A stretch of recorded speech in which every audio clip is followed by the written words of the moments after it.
Janine Nindabira ni umukenyezi yatawe mu nzu n'uwo bari bubakanye amutana abana 6 yirongorera uwundi mugore agira kabiri. Twamusanze kw'ibarabara ry'15 muri zone ya Kamenge komine Ntahangwa mu buraruko bw'igisagara ca Bujumbura.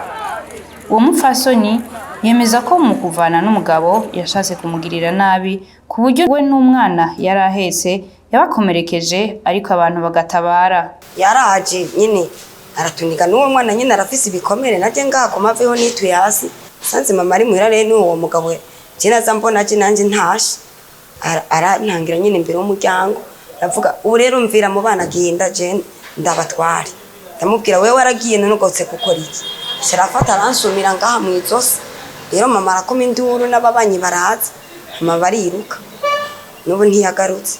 Mu gihe amaze imyaka 5 amutanye abana, uwo mupfasoni ntiyareze amaboko kuko yaciye ahitamo kudandaza amavoka kugira abeho n'abana biwe 6. Ndaranguriza ivoka nyine nkadandaza ndose ayo gusuma tugasuma tukarya Imana iradufasha buke buke. Abana 3 bakuze muri bo bariga kandi harahagondanirwa agaterereza abagenzi nkuko avyemeza. Yarabahora ndamubwiye ati fasha makayo n'umwana yamenye kwishuri mugenza kama nk'ibihumbi 10 genda nawe wongereza cinongereza nkagura makayo.